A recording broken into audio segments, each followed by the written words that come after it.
Ma belle-mère au double visage. La perte de ma mère a été une épreuve déchirante, mais lorsque mon père a trouvé réconfort dans les bras de la meilleure amie de ma mère, j'ai pensé que cela apporterait un peu de paix à notre famille. J'imaginais qu'elle deviendrait la belle-mère idéale, celle qui nous guiderait avec bienveillance à travers notre douleur. Mais au fil du temps, mes espoirs se sont évanouis. Derrière ce visage familier, j'ai découvert une réalité bien plus sombre.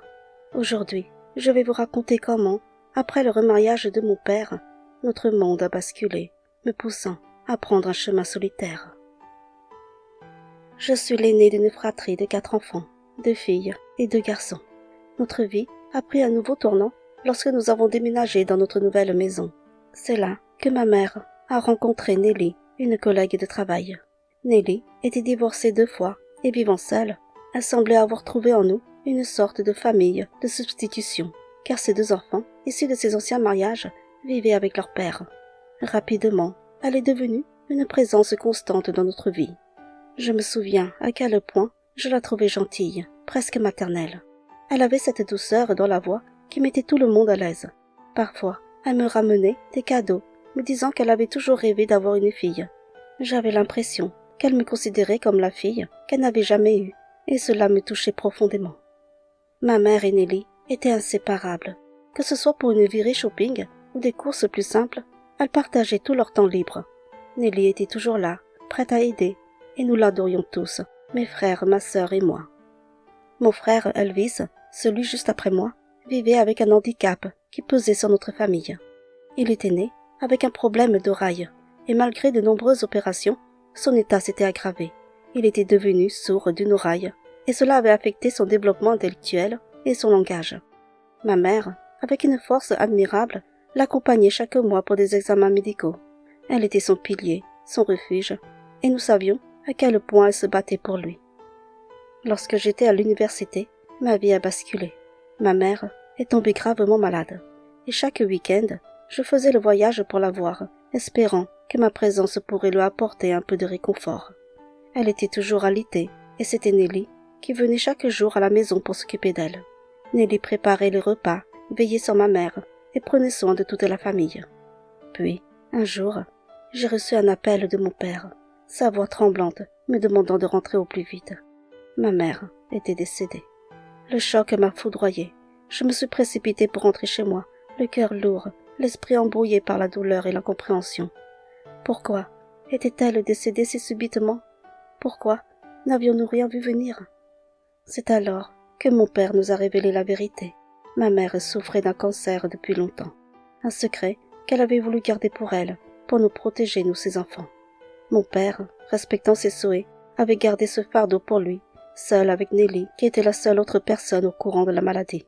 Cette révélation m'a bouleversée, ajoutant une couche de tristesse à ma peine. Lors des funérailles, Nelly a pris les choses en main. Elle s'est occupée de tout, comme elle avait fait durant la maladie de ma mère. Elle nous disait qu'elle comprenait notre douleur, qu'elle partageait notre chagrin. Avec des mots doux, elle tentait de nous rassurer, affirmant qu'elle serait là pour nous aider à traverser cette épreuve, que nous n'avions pas à nous inquiéter. Après la perte de ma mère, mon père s'est replié sur lui-même, enfermé dans sa chambre, comme s'il avait perdu toute envie de vivre. Chaque jour, nous voyions son chagrin peser sur lui, et cela nous terrifiait. Mes frères et sœurs se retrouvaient livrés à eux-mêmes, désorientés, alors j'ai senti qu'il était de mon devoir de les rassembler. Je leur ai expliqué que nous devions être forts pour notre père, qu'il avait besoin de nous plus que jamais. Nous avons décidé ensemble de prendre soin de la maison, chacun s'occupant de ses affaires pour alléger son fardeau. La peur qu'il puisse nous quitter à son tour nous motivait à redoubler d'efforts. En tant qu'aîné, j'ai ressenti la responsabilité de protéger ma famille. J'ai alors pris la décision difficile d'abandonner mes études pour chercher du travail, afin d'aider mon père à subvenir à nos besoins. Je veillais à ce que la maison continue de fonctionner, tout en laissant à mon père l'espace nécessaire pour faire son deuil. De temps en temps, Nelly passait nous voir. Sa présence, même brève, apportait un peu de réconfort. Elle prenait de nos nouvelles, nous rassurait avec sa douceur habituelle. Un soir, nous fêtions l'anniversaire de mon frère Elvis. Ce soir-là, Nelly s'était jointe à nous, et je fus surprise de la voir s'y apprêter, vêtue d'une robe moulante qui la mettait en valeur comme jamais auparavant. Pendant la soirée, j'ai remarqué des regards furtifs échangés entre elle et mon père. Il y avait une tension subtile dans l'air, quelque chose d'indéfinissable qui me mettait mal à l'aise.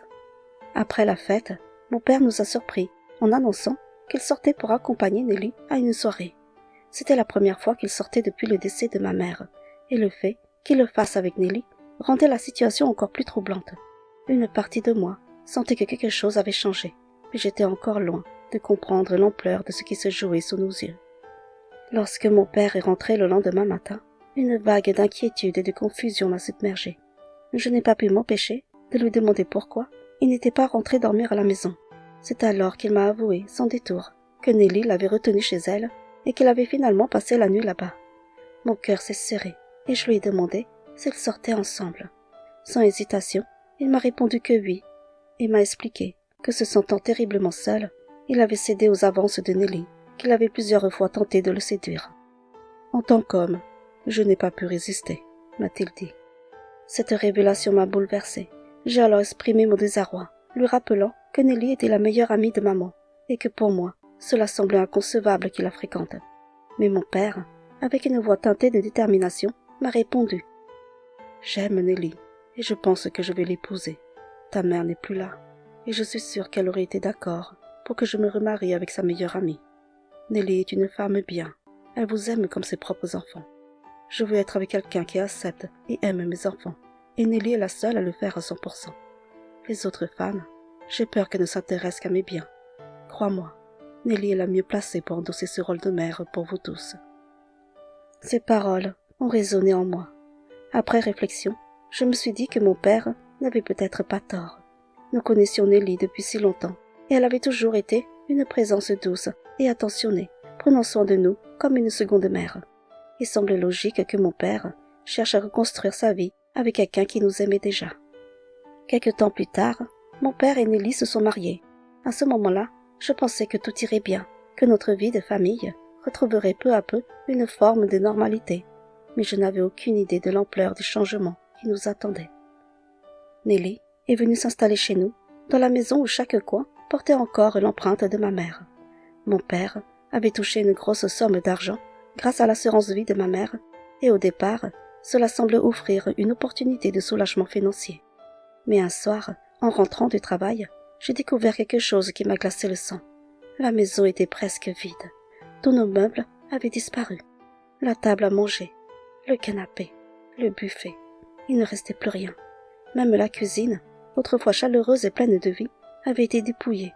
Les couverts, les assiettes, les casseroles, tout avait disparu. À la place, des cartons étaient empilés dans un coin. Déconcertée, j'ai immédiatement demandé à mon père ce qui se passait. Où étaient passés nos meubles, ces objets qui faisaient partie de notre quotidien, de nos souvenirs. Il m'a répondu, avec une étrange sérénité, que Nelly avait décidé de tout changer. Ils avaient tout débarrassé pour jeter, et de nouveaux meubles étaient en route, déjà commandés et bientôt livrés. Je me suis dirigée alors vers la chambre de mes parents, espérant y trouver un peu de familiarité.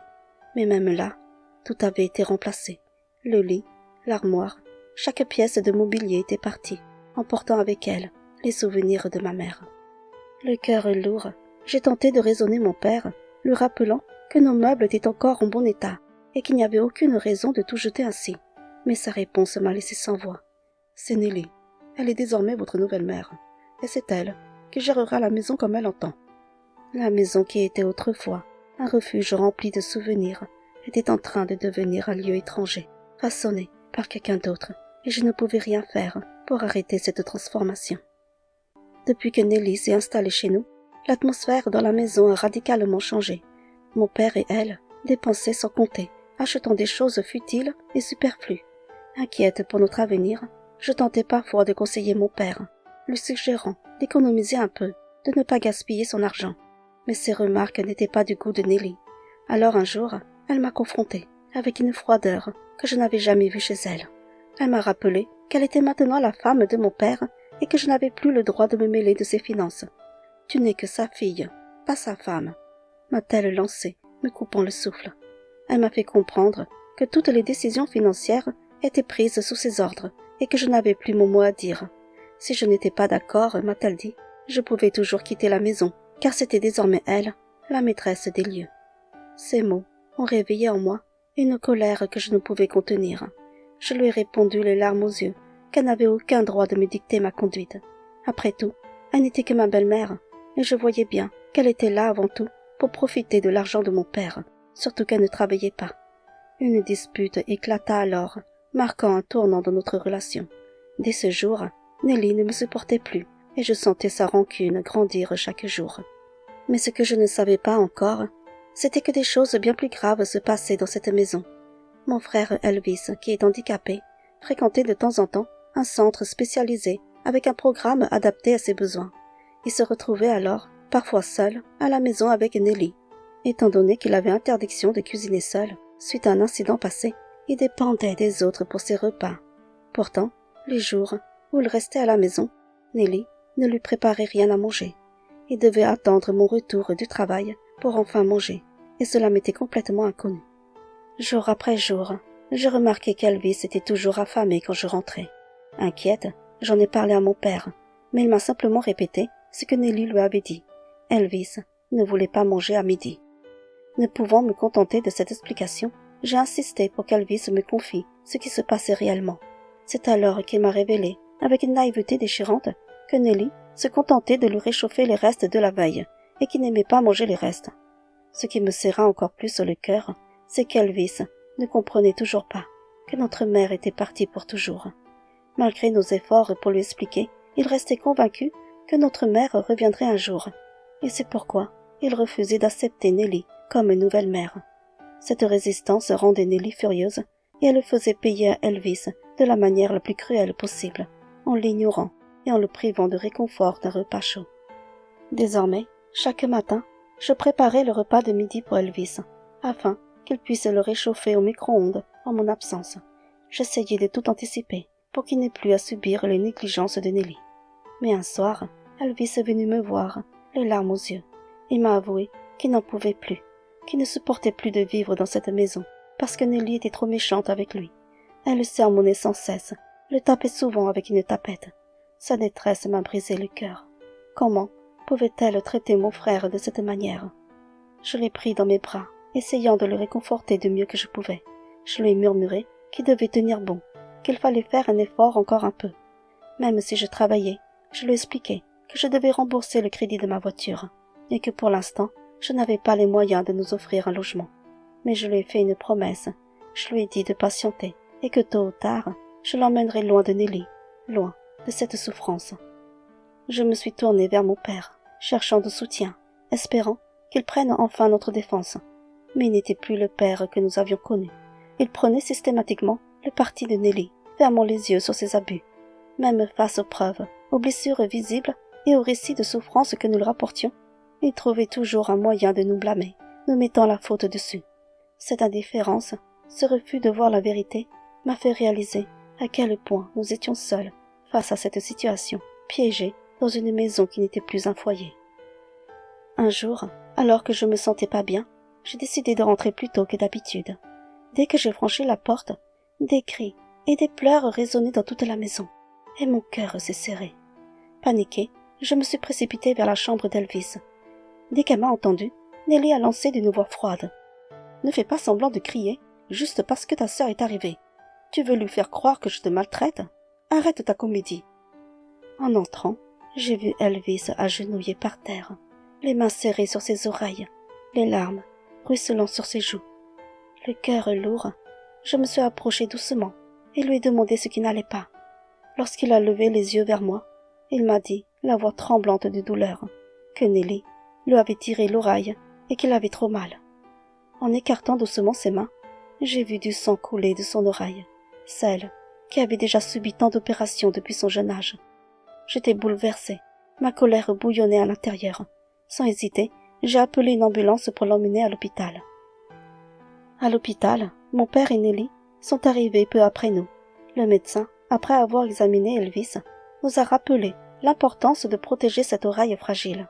Quand il a demandé comment cela s'était produit, j'ai laissé Elvis répondre. Entre sanglots, il a raconté que Nelly, dans un accès de colère, lui avait violemment tiré l'oreille. Nelly a immédiatement nié, expliquant qu'elle lui avait simplement demandé de sortir la poubelle et de ranger ses affaires, mais qu'il avait ignoré, et il avait même poussé, se cognant lui-même l'oreille contre le mur, en entendant mon arrivée. Les deux versions se faisaient face, mais dans mon cœur, je savais que mon frère disait la vérité. Quand j'ai pris mon père à part pour lui demander de parler à Nelly et d'arrêter ses violences envers Elvis, sa réaction m'a coupé le souffle. Il s'est fâché contre moi, me disant que mon frère n'était qu'un menteur, qu'il cherchait à détruire son mariage avec Nelly. Il a même menacé d'interner Elvis dans un hôpital psychiatrique s'il continuait à faire des histoires. Ces paroles m'ont profondément blessée, mais je n'avais que les mots de mon frère, sans preuve tangible. De retour à la maison, la situation s'est détériorée. Mon père avait commencé à détester Elvis, et avec Nelly, il s'acharnait sur lui encore plus. Voyant la souffrance d'Elvis, je lui ai demandé d'essayer de tenir bon, de ne pas provoquer Nelly, en espérant que cela améliorerait les choses. Mais un jour, en rentrant plus tôt du travail, je suis tombée sur une scène qui m'a glacé le sang. Depuis ma voiture, j'ai vu Nelly pousser Elvis devant la maison, lui asséner un coup à la tête, puis lui hurler dessus, avant de lui lancer violemment un morceau de pastèque en pleine figure. Mon frère pleurait de douleur et de peur. Je me suis alors précipitée hors de la voiture pour le défendre. Surprise par mon arrivée, Nelly a essayé de justifier son acte, prétendant qu'Elvis avait jeté les courses devant la porte. C'est pourquoi la pastèque était en morceaux. Elvis, en larmes, a expliqué qu'elle avait trop chargé avec plusieurs sacs de courses et qu'il avait accidentellement fait tomber la pastèque. Furieuse, je lui ai dit que j'avais tout vu. Nous nous sommes violemment disputés et Nelly, visiblement mal à l'aise, a fini par fondre en larmes avant de monter dans sa voiture pour partir. Je ne sais pas ce que Nelly a raconté à mon père, mais lorsqu'il est rentré ce soir-là, il était dans une colère noire. Il frappait violemment sur la table, criant après Elvis, l'accusant de créer constamment des problèmes. Mon frère, terrorisé, tremblait et pleurait face à la fureur de notre père. J'ai essayé de calmer la situation, expliquant que j'avais été témoin de ce que Nelly avait fait à Elvis, mais mon père refusait de m'écouter. Son regard était fermé, son esprit déjà décidé. Puis, avec une froideur qui m'a transpercée, il m'a ordonné de prendre Elvis, puisqu'il venait d'avoir 18 ans, et de quitter la maison. Il m'a dit que c'était soit nous, soit Nelly, et qu'il avait choisi Nelly. Ces paroles ont été un coup de poignard pour moi. Je n'aurais jamais imaginé que mon propre père nous tournerait le dos ainsi. J'étais désemparée. À 20 ans, je ne savais pas quoi faire, et j'ai passé la nuit à réfléchir à une solution. Le lendemain, le cœur lourd, j'ai appelé ma tante pour lui expliquer la situation et lui demander de l'aide.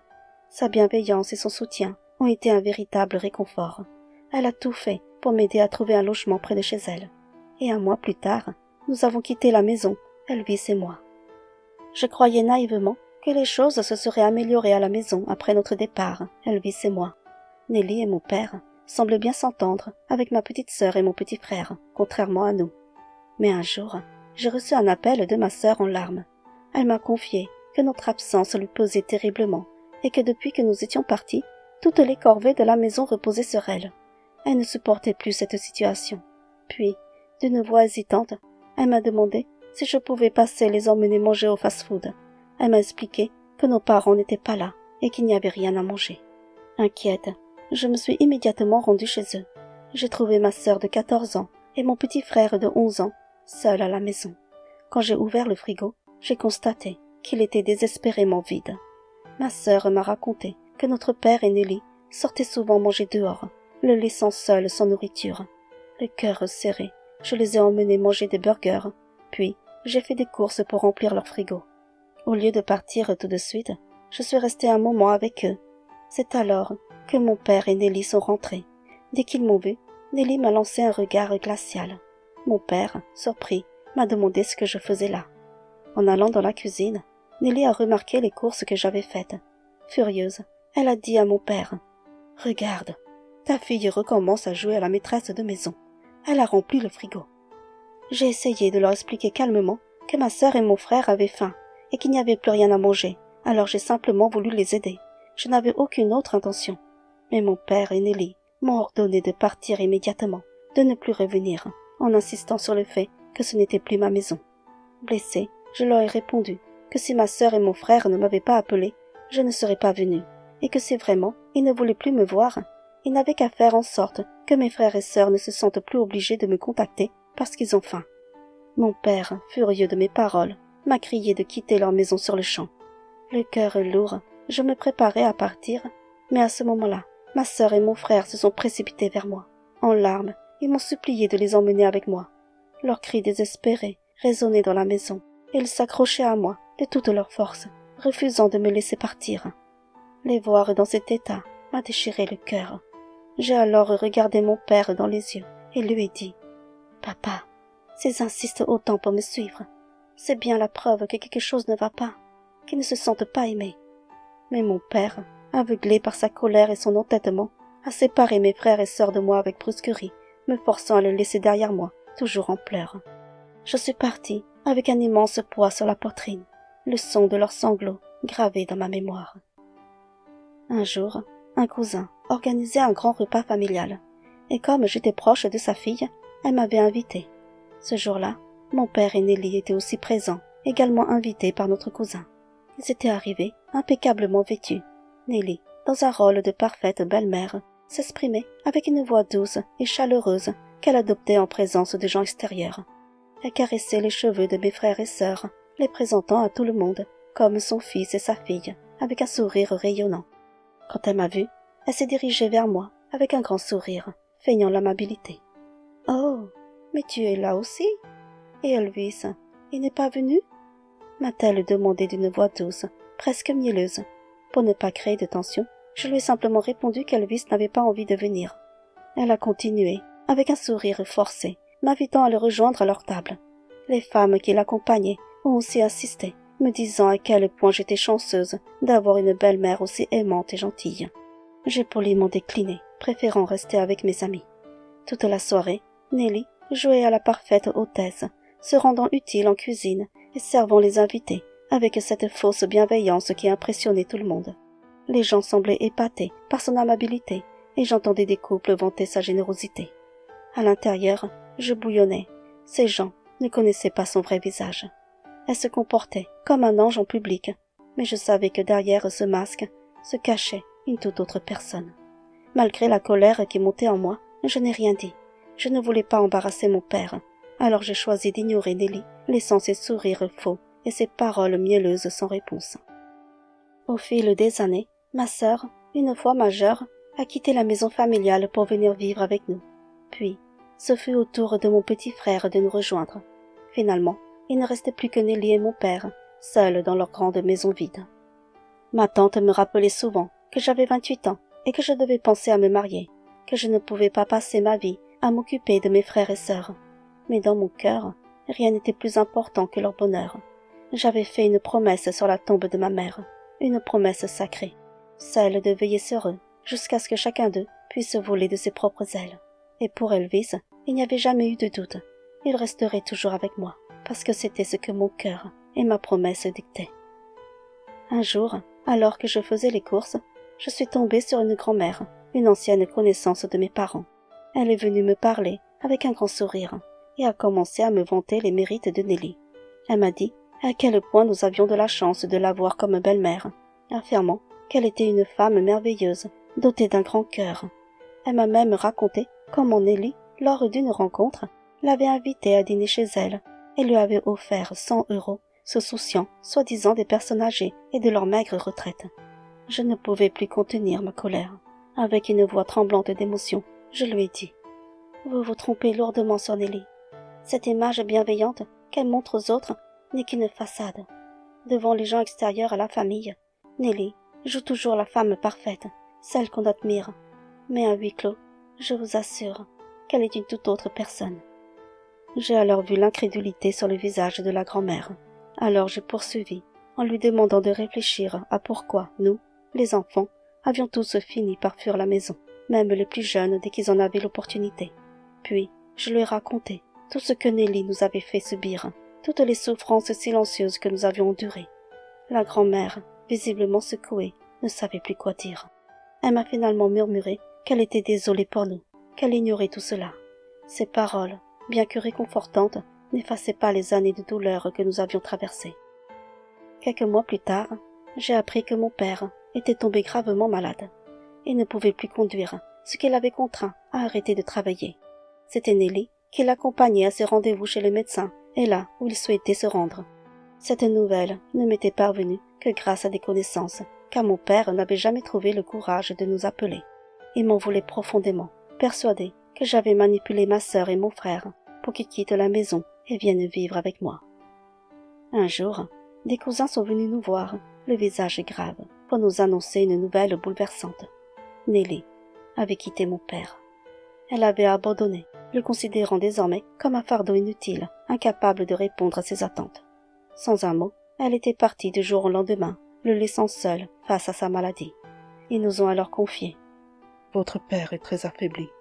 Il est tombé dans une profonde dépression et son état de santé s'est détérioré. Il passe maintenant la plupart de son temps à l'été, sans personne pour veiller sur lui. Ses cousins lui rendaient visite de temps à autre. Il se sentait vraiment seul. Ils ont essayé de l'encourager à nous appeler, lui rappelant qu'il lui restait des enfants qui pourraient l'aider. Mais malgré leur insistance, il n'osait pas franchir ce pas. La rancœur qu'il nourrissait à mon égard l'empêchait peut-être de tendre la main. C'est alors que ses cousins, inquiets pour lui, avaient décidé de venir nous voir en personne. Ils nous ont suppliés de revenir vivre auprès de notre père, de l'aider dans cette période difficile, espérant que malgré tout, nous pourrions encore être là pour lui. Malgré toute cette rancœur, je n'ai pas pu me résoudre à lui en vouloir en retour. Il restait mon père, et mon cœur refusait de l'abandonner dans ces moments difficiles. J'ai alors pris le temps de discuter avec mes frères et sœurs, leur proposant que nous lui rendions visite le week-end suivant. Leur refus initial était teinté de douleur et de colère, mais j'ai fait tout mon possible pour les convaincre de pardonner à notre père. Après de longues discussions, ils ont finalement accepté de faire ce pas vers la réconciliation. Lorsque nous sommes arrivés chez mon père, il était allongé sur son lit, le regard perdu, fixant la fenêtre d'un air absent. L'atmosphère était lourde, empreinte de silence et de souvenirs douloureux. Je me suis alors avancée doucement vers lui, le cœur serré, et lui ai murmuré. « Papa, nous sommes venus te voir. Elvis est là aussi. » En entendant ces mots, il a détourné les yeux de la fenêtre pour nous regarder, et à cet instant, des larmes silencieuses ont coulé le long de ses joues. D'une voix tremblante, il a murmuré. « Pourquoi êtes-vous venu? Je pensais que vous me détestiez, après tout ce que je vous ai fait, après vous avoir rejeté. » Je me suis assise près de lui, prenant sa main fragile entre les miennes, et lui ai répondu doucement. « Papa, malgré tout ce que nous avons traversé, tu restes notre père. Nous ne te détestons pas. Nous avons compris que tu étais pris dans un dilemme entre nous et Nelly. » Mon père a alors redressé la tête, ses yeux remplis de regrets. « Pardonnez-moi, mes enfants. Je m'en veux tellement. Je n'ai pas été le père que j'aurais dû être pour vous. J'ai été aveuglé par Nelly, et j'ai fini par subir sa cruauté moi aussi. Je me sens tellement coupable. J'avais promis à votre mère de bien veiller sur vous, surtout sur Elvis, et j'ai failli à cette promesse. Elvis approche. » Elvis, hésitant, s'est avancé vers notre père, l'émotion visible sur son visage. Mon père, la voix brisée, a poursuivi. « Elvis, mon fils, pardonne-moi de ne pas t'avoir cru. Tu avais raison depuis le début. Nelly est une mauvaise personne. Elle m'a fait subir les mêmes choses qu'à toi. Je comprends maintenant la douleur que tu as endurée. Pardonne-moi, mon fils. » Elvis, bouleversé, ne savait que répondre. Il n'avait pas vu son père depuis longtemps, et les mots semblaient lui échapper. Il s'est ensuite tourné vers moi, les yeux emplis de remords, et d'une voix tremblante, il m'a dit « Je n'aurais jamais dû te mettre à la porte. J'imagine à quel point tu as souffert. Tu as dû tout porter sur tes épaules, veillant sur tes frères et sœurs toutes ces années.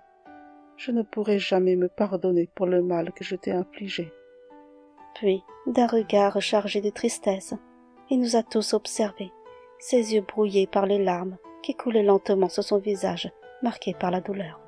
Sa voix s'est brisée lorsqu'il a murmuré. « Mes enfants, je sais que je ne mérite pas votre pardon. Peut-être est-ce votre mère depuis l'au-delà qui m'a puni pour mes erreurs. Aujourd'hui, je suis malade, seule et abandonnée. Je vous en supplie, revenez. Cette maison a toujours été votre foyer. À cet instant précis, un lien brisé depuis trop longtemps s'est reformé entre nous. Nous avons partagé nos douleurs, nos regrets et nos pardons.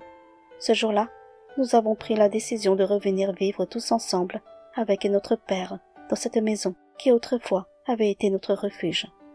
Après notre retour dans notre maison, j'ai été frappée par l'ampleur de ce que mon père avait perdu bien au-delà de sa santé. Toutes ses économies avaient disparu, y compris l'argent de l'assurance vie de ma mère. C'était un choc terrible. Mon père, le regard empreint de honte et de tristesse, m'a avoué que Nelly avait dilapidé tout leur argent. Aveuglé par son amour pour elle, il lui avait cédé à toutes ses envies, ne lui refusant jamais rien. Quand la maladie l'a frappé et qu'il ne pouvait plus subvenir à leurs besoins, tout a basculé. Nelly, qui autrefois semblait l'aimer, a révélé son véritable visage. Son affection s'est transformée en dégoût et elle a commencé à le mépriser.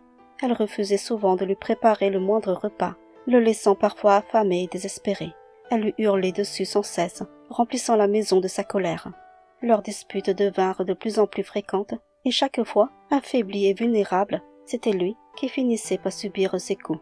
Avant de partir, elle a vidé ce qu'il restait de leurs économies, le laissant sans rien. Nous avons appris, quelques semaines plus tard, que Nelly s'était trouvée un autre homme, un veuf qu'elle avait rapidement ensorcelé, tout comme elle avait fait avec mon père. Elle s'était installée chez lui, poursuivant sa vie sans un regard en arrière, laissant derrière elle les ruines de ce qu'elle avait détruit. Pendant ce temps, chez nous, l'atmosphère changeait peu à peu. Entouré de ses enfants, mon père retrouvait progressivement des forces, non seulement physiquement, mais aussi émotionnellement. Chaque sourire, chaque geste de tendresse aidait à panser les blessures du passé. Ensemble, nous avons commencé à recoller les morceaux, à reconstruire le lien fragile que la douleur et les années avaient effiloché. Le chemin était long, mais pour la première fois depuis longtemps, il était baigné de lumière. Aujourd'hui, à 35 ans, je suis toujours célibataire et je vis encore dans notre maison familiale, prenant soin de mon père et d'Elvis. Ma sœur et mon frère, eux, ont trouvé leur bonheur et se sont mariés. Ils viennent souvent nous rendre visite et leur présence apporte de la chaleur dans notre quotidien. Quant à Nelly, nous avons appris il y a 1 an qu'elle avait été tragiquement tuée par son nouveau compagnon lors d'une dispute. Parfois, mes connaissances me demandent pourquoi je continue à m'occuper de mon père et d'Elvis, au lieu de me consacrer à ma propre vie, à trouver l'amour et fonder une famille. Je leur réponds que c'est peut-être mon destin de veiller sur eux. Peut-être qu'un jour, après la disparition de mon père, je penserai à me trouver quelqu'un. Mais une question demeure. Trouverai-je une personne prête à accepter Elvis dans notre vie? J'ai choisi de partager mon histoire, non pas pour susciter de la pitié, mais pour rappeler à chacun de se méfier des apparences. Certaines personnes peuvent paraître douces et bienveillantes, mais derrière leur façade se cache parfois une réalité bien plus sombre. Soyez vigilants et écoutez toujours votre cœur, car il est souvent le meilleur juge.